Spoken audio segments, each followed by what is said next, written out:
It's Monday morning. It's all about breathing. We got a big week ahead.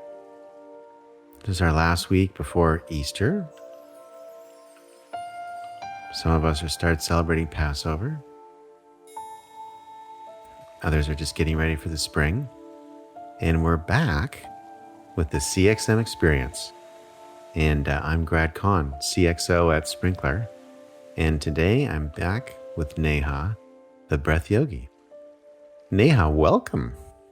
Thanks, Brad.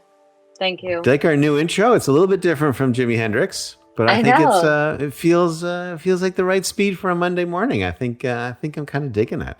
So this is our fifth time talking. So the first three times we were talking about your background, which was really interesting. I found that to be one of the more interesting hours I've spent in a long time. And then last week we talked about breathing. I talked a little bit about my sort of meditation technique and all that kind of stuff. You talked a little bit about breath generally. I think you made the comment that people only use about 30% of their lung capacity. So I'll give you an update on my week. So what happened to me this week, and then we can, for the benefit of everybody who's listening, go through some more breathing exercises, and you can take us where you want to take us, because I think you also wanted to talk a little bit about burnout and all the challenges people are facing at home. So I had a great week. That's Because good. I had a great week for a whole bunch of reasons. I did get my stitches out, so my cancer surgery's done. Cancer's all gone. They did a final check and they got it all. And so I Great got news. my stitches out today. Thank you. And I'm not overly disfigured, so I think I'll still be able to walk into a restaurant and not be thrown out. But the other thing that is, I think, really cool about this week for me is I started doing something I haven't done in a very long time. And I used to do it almost religiously for probably nearly a decade.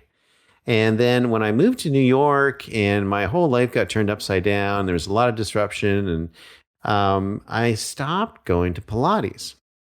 Wow. And I Okay. love Pilates. I love Pilates. And so I I like Pilates finally too. started Pilates again. And Yeah. yeah, I'm going to Avenue Pilates in Delray Beach here in Florida. Susan is my instructor, Nice. and she's amazing and very good. Mm. Like very, really good Pilates instructors are really good at that sort of tweaky positioning, right? Like there's certain like bridge positions where you put your pelvis up, and it'd be like, you got to push it like this way, or this way, or make the move, scoop it this way. Like they're really good at making sure you get into the right position, so that number one, the exercise is a lot harder, but also number two, you don't hurt yourself. And also the other interesting thing about Pilates is that Pilates is a lot about breath control, because Mm-hmm. for most of the exercises, the breathing exercise is part of the Pilates exercise. So Mm-hmm. breathing in, breathing out, and in many cases, there are certain moves you do that I've been doing it for so long that I've gotten so I don't even know how I would do the move if I wasn't using my breath as part of how I moved out, Mm. right? So I Mm-hmm. was thinking about you the whole time. I went to see Susan twice this week. I'm seeing her again tomorrow, and I was just thinking about you and your sort of breath exercises and breath discussions we had. So you've been on my mind all week. And so I was looking forward to today's session. So I wanted to tell you about that. I wanted to talk about that, Oh, and glad. say that breathing's been on my mind, which is probably a good thing. And let's catch up with you. What's your week been like? And what do you want to do today? What do you think is going to help our increasingly, I'm not sure how people are feeling these days. Like there's this weird mixture of hope because vaccines are rolling out. More and more people I know have gotten Mm. vaccines. But also, I heard today that, I heard yesterday, one of the world's largest packaged goods companies isn't going to be opening its offices until December. So we're Mm. still maybe even a year away from any kind of normalcy in terms of people's lives. And I think that this has clearly been a challenging year. We're basically a little bit over exactly a year, right? It's been a Yeah. challenging year, and it's probably another year ahead. So, talk to me about what you're seeing and how you think breathing can help. Yeah. No, first of all, you look great. I like I love the orange on your skin. Oh, you You're like the looking orange shirt? amazing. Yeah. Yeah, you're People looking always tell me great. to It's wear a that nice, color, and I never do. And but maybe I should wear color but more. Yeah. it Thank just you. brightens your face. I appreciate that. Right? No, and I love Pilates too. Like, I'm glad we can finally go back into the studios. That's helpful. But yeah, I've been talking to a lot of people across the globe through my role here. And I think in general, you're right. There's this mixed feeling. Like some people are even scared to take the vaccine. They're like, I is heard that. this Yeah. really legit? Is this legit? Like, did they skimp on the trials and stuff? So I would say, I've been just telling people go to the World Health Organization, read, Mm. get your information from the source. So just go check the official website, right? And I think a lot of people are burnt out. And the World Health Organization kind of reclassified burnout, making it not it was classified as a disease state. Now it's kind of something that's an outcome of prolonged work related stress that impacts health. Interesting. So it's not like the onus is kind of like shifting from the individual to kind of like, hey, it's a thing that organizations have to get up and be a little bit more aware about because they play an integral role in if employees are feeling burnt out or not. Because the key factors that lead to burnout in a lot of way are out of the control of an employee. At Sprinkler, we're kind of getting ready to roll out a specialized sort of initiative around it, but we're still in the works with it. But yeah, I did want to kind of that's the feedback I've had from people who I've spoken to that it's been helpful and it'd be great for other people to hear that. So I was thinking that may be a good idea to talk a little bit about it. What is burnout? Like just an educational perspective and also just kind of normalize it in the sense that hey, if you're feeling burnt out, you're not alone, okay, and it's not your fault. The latest survey is showing that 9 out of 10 people feeling that way in Really? oh Wow. god, the 9 out of data 10? is That is unbelievable. Wow. 89% of the people who responded to a survey done through Harvard Business Review across 46 countries with 1,400 participants from different organizations reported a decline in their work related well-being. And the Really? number, Wow. yeah. So it's Wow. not just you. If you're listening to this Yeah. and you're feeling like overwhelmed, it's not just you. It's like, But only if you're from one of those 46 countries. The other 90 yeah. countries are all good. They're all fine. It's just those 46. So if you're in one of those 46 countries, you're in really big trouble. Sorry about that. Hey, one thing I'm Yeah. super proud of at Sprinkler, Yeah. and it's Yeah. something that we have not spent a ton of time talking about as a company. I think we posted it somewhere, or I think it may have been mentioned in a blog post, but we were voted one of the top 50 places to work during the pandemic, which is actually kind of amazing given how many Yeah. thousands and thousands of companies there are out there. And I will say that I think a big reason for that is you. Oh, I'm so like I think you're grateful a that I secret get. ingredient. You made a big difference. Oh, I'm so grateful. Like, I'm grateful I was right time, Mm. again, right time, right place. But yeah, this is my purpose of life, right? I am here to serve people. So where better to be? So if you're feeling burnt out, like if someone hears what you said a couple of minutes ago and sort of is nodding their head gently right now, which is like, yeah, it's been a rough year. And it's not necessarily been a horrible year. Like good things have happened this year to lots of people, and people gotten promoted, and people are continuing to, lots of people have had challenges, but lots of people are at work. They're working, right? So I Mm-hmm. know a lot of my friends are in the theater business, Mm-hmm. and Yeah. Oh my God. let's just shut down. Just shut down. There's nothing else. It's kind of a whole Mm. bunch of small businesses. They've all gone under. And so that's pretty almost ridiculously bad situation that no one is really Yeah. talked about. So I know in my Facebook feed, I'd say almost the majority of people aren't even working like at all. Okay. And Yeah, so if you've still yeah, got a job, actually, you could say you're one of the lucky ones, right? yeah, But yeah. nonetheless, even in that situation, even if you've got your job, maybe you've been promoted, even maybe you're about to get your bonus for the year or whatever, you're still feeling overwhelmed. So, what do you recommend? And I do have one thing I want to ask you about when you, I'll let you go first, but then I got a question for you. But what do you recommend? How do people manage that? If that's that gnawing sense of burnout, what do I do about it? So I think before jumping into the solution, I do want to zoom back a little bit and help people understand what is burnout, Okay. because you can only solve something when you truly understand it. So, according to the World Health Organization, burnout is a syndrome of exhaustion, Hmm. inefficiency, and cynicism. Oh, interesting. So, it has to be all the three components together to say that I'm burnt out. Wow. Okay. Cynicism. That's Okay. interesting. Okay. So cynicism is like feeling very disengaged with work, or feeling like, oh, I don't like this sucks. I got an unfair assessment on Hmm. my performance review or something like Right. that. It's a combination of those three things. And burnout was a problem even before COVID. I think COVID just exacerbated it. There's a lot of uncertainty. People don't like uncertainty. So there's a quiz actually. You could go take that quiz and figure out, are you at burnout? Are you at risk of burnout? What stage of burnout are you at?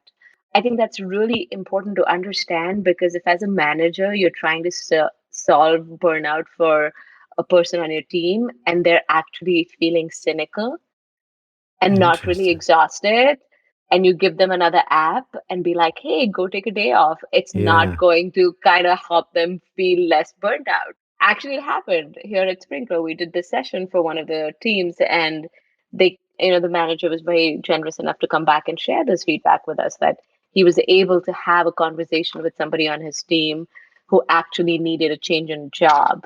And he's like, I'd rather lose her to a team in Sprinkler than leave her, like, have her leave the company types. So I think identifying is very important. Where are you, and which of those three things needs to be addressed first, right? That's So great. that Okay. that's important. So am I feeling extremely cynical? Am I feeling I'm really physically exhausted? Or I'm like just being inefficient. I roll into my bed with my laptop, I get out of the bed with my laptop, and I still get feel like I have a ton of stuff to do. That's also something I feel like a lot of people are struggling with, grad, because I think COVID has blurred the boundaries completely. So I think that's one more thing. Like, first identify, and then the way we're planning to kind of address that here is that we'll have like mini modules on each of these things Okay. and then go from there. It's just coming from this place. Like, somebody already has access to Headspace, and they have access to Virgin Pulse, and they have access to my wellness breaks, and actually they're inefficient, right? So no matter how much we give them in terms of replenishing themselves as self-care, it's not going to help them if they don't put a system in place for inefficiency, or if they're feeling cynical and they need to address that with their manager. So Yeah. that's the first step, I think. That's very cool. I mean, the cynicism piece, that's really, it is a tough one because if you find yourself in a very cynical place, it's Mm-hmm. very hard to get excited about, oh, I see. So the way you're going to help me solve this massive overwork and the fact that I'm, chained to this chair for 15 hours a day is you're going to like tell me to breathe. That's it. Yeah, That's your yeah, solution. yeah, Okay. That's good. yeah. Nice. A guy. Yeah. Thank you.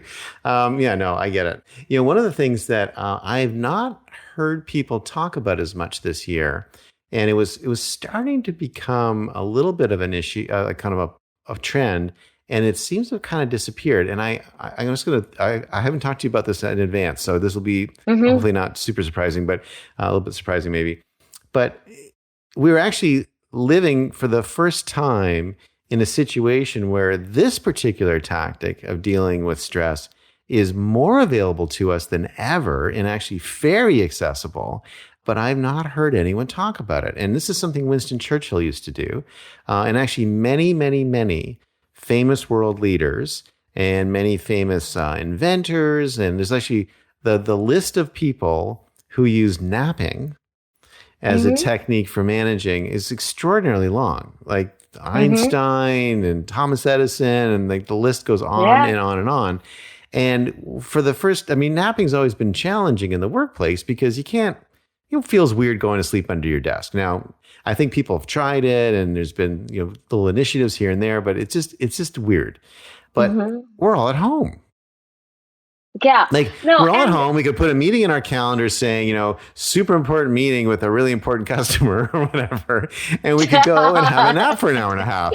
But I'm not hearing anyone talking about doing that. In fact, all I'm hearing about is everyone's back to back. Yesterday, I had 15 meetings back to back, wow. Wow. one after the other. I mean, by the end of the day, I was only 15 minutes behind, which I thought was like a minor miracle, but it was like, it was relentless. And so what's Yeah. happened? What happened to napping and what's going on there? And what's your perspective on it? Because I always find I can breathe more easily after I have a nap. No, and in fact, in the Sprinkler Happier Level 2, the pilot that's going on, we tackled sleep in two parts. And last week we did talk about like what's the ideal nap, depending on your chronotype, what's the ideal time to nap. But I think, yeah, napping is very, like, I would say it's a very good strategy to replenish your mental and physical energy. Right. And more so as we are moving away from more of the technical stuff that we had to do ages ago to more like information related Mm-hmm. processing we need. It's more important because the brain needs to rejuvenate. It takes up about 50 up to 50% of your energy is consumed by your brain when you're in deep thinking and doing analytical thinking. So you're Really? gonna, Wow. yeah. You are So full of really cool data points. All right. They just and yeah. you just kind of roll them out, just like out of nowhere. Boom. 50% of your energy is taken out of your brain. Wow. Okay. Interesting. Well, because I'm Although I do developing a know whole some people that that's definitely program not true for. up to when you're doing analytical thinking, right? It can consume Right. up to from anywhere between 25 to 50%. And Amazing. it's also because we're in the midst of developing the whole sprinkler program and giving it the finishing touches. Anyway, so yeah, napping is a very, very important strategy. Depends on what kind of office you have, what kind of space you have. And also I think more than napping, it's about this time is forcing us to instill some discipline, right? And forcing us to kind of like have almost like a template for ourselves. It's forcing us to do that. This cannot go on. Like if the company you mentioned is not going to open their doors till December, so you pretty much Yeah. have the entire 2021. And post then also, I heard Diane say on the last town hall that, like more than 60-70% of us want the That's true. hybrid model, Right. so I don't know if it's ever going to get back to the way it was.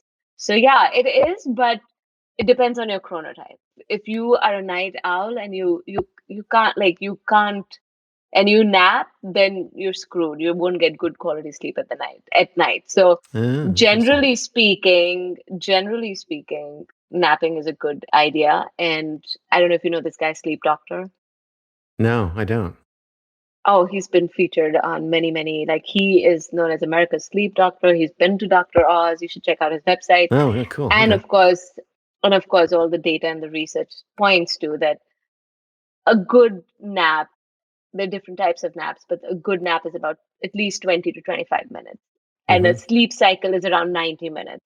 So Hmm. you wanna rejuvenate enough. Either you complete the 90 minutes or you Hmm. get up after about 20-25 minutes. So that's the goal. And you don't want to take a nap too close to bedtime because Right. then it's going to start impacting how your sleep drive as you go closer to the evening, and it's going to keep you awake. So you want to take a nap anytime before 2 p.m. Ideally between like 1 to 2 is a good time, after Hmm. like the morning cortisol has worn off, and Right. that's when Right. it can really kind of like give you that fresh alert energy and give you a lot of energy. So around 1 to 2 is a good time to do that, no later than 3 p.m.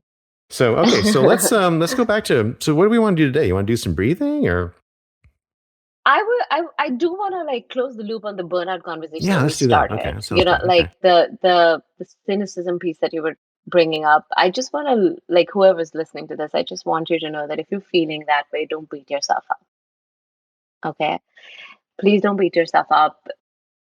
It's more likely than the person next to you is also probably feeling the same way, but they're just keeping it together, right? So I would recommend that there are a few things that can really help, right? First is journaling, write down. Mm. I do this every day and it helps bring your unconscious thoughts into your conscious thoughts. And once you are doing, putting it on paper, it kind of like out of your head and on the paper, right? And you can objectively then think about things that you need to take care of. And the second thing I want to leave you with is be your best friend, be your own best friend. Harbor thoughts that protect you, that empower you, and not something that puts you down. There are things that are overwhelming you. Yes, put it on the paper, energize, replenish your energy levels, and then objectively look at that list and see what can I do. It's like a slight shift from questioning and resisting what is to okay, this is what it is. Now what do I need to do? Do I need to have a conversation with my manager? How can I build a structure for myself where I can succeed and help the organization succeed? Hmm. Does that make sense? Yeah, I love that best friend thing. I think you're right. People, and I've been here too. We sometimes get really hard on ourselves. A lot of the You times. really berate ourselves, right? And it's like, well, if we Yeah. can't be our own best friend, then who is? It's you can get into a bad spot there. Yeah, no, and if you think you're like depleted and you're useless and you're not being able to manage, it's not just you, okay? Like 9 out of 10 people, and that survey is pretty representative, is probably feeling that way. Nobody gave us a manual and said, "Hey, here's how you survive a pandemic." Okay. That's right. Oh my gosh, wouldn't that have been something? Well, that talk about bestseller. I know. Boy, I wish I'd written I that. know. I mean, I think there's still time, Grant. You You can think it's still still do time? Well, there's it. well, hopefully, yeah, maybe there is. Yeah, maybe how to survive a pandemic. We'll just backdate the publishing. Yeah. Oh yeah, yeah, probably Yeah, no, so. it's incredible. Well, that is great. Okay, so what else? So why don't we end today there? Like I think that's a good Okay. idea. I like that, and we'll kind of come back next week with more of the breathing exercises. But let me see if I've Yeah. got it here too, Neha. Make sure I see if I've learned the sort of the lesson. So burnout's a real thing. Most people are suffering from it. Okay. Mm-hmm. So, and if you're feeling it, and I'm going to get something wrong here. I can feel it coming here. If you're feeling it, you can do a few things. One is journaling as a way of getting it out. Number two is to focus on your energy and make sure that you are taking care of yourself and making sure that you're Mm-hmm. being kind to yourself and not beating yourself up because everyone's feeling the same thing. And the components of, and this is where I'm going to get it wrong, the components of burnout to recognize it in yourself is there's exhaustion, there's cynicism, and what's the third one? Inefficiency. Inefficiency. Right, right. Takes a Yeah. long time to get stuff done. Okay, cool. You don't feel like you're being productive. Interesting. I like that a lot. Okay, so Mm-hmm. so for all of you burnouts out there, which is all of you, actually, you know what I want to really here's what this is actually kind of what I want to know. So who's Yeah. the 1 out of 10? Who's the whack job out there who's not burned out after all this? Come on. Like, seriously. Can we oh you? Okay, great. Also, okay. I Well, think I okay. think it might be me. I'm the back job who's So not burned out. yeah, the being burned out, that's like normal, everybody. You're good. You're good. Like, watch out for that 1 out of 10. They're the ones that are just like endlessly excited and optimistic and full energy and super efficient. It's like, that's not right, man. That's just not right. I mean, jokes apart, I think it's people whose commute was very exhausting, right? Yeah, good point. Yeah. It's I do want everyone to know that this is not something that we're taking lightly. We're doing our best, we're also learning, but we're committed to doing the best we can to support everyone through it. Fantastic. Well, Neha, that was, as always, an amazing session. Great way to start the week. I'm gonna wrap today, and then we'll be back next week because every Monday is our our breath yogi day, and thanks for coming today. So I'm going to wrap. Do you have any last words? Anything else you want to add just before I kind of bring in the final close off? Yeah, I just say that, you got this. Even Oh, if you're feeling overwhelmed, you got this. You can do it. Keep breathing, and we'll be back next week with some more fantastic. information. I love that. All right. Well, for the CXM experience, I'm Grad Khan, and today here, as always on Mondays, with Neha, the breath yogi, and we will see you next time.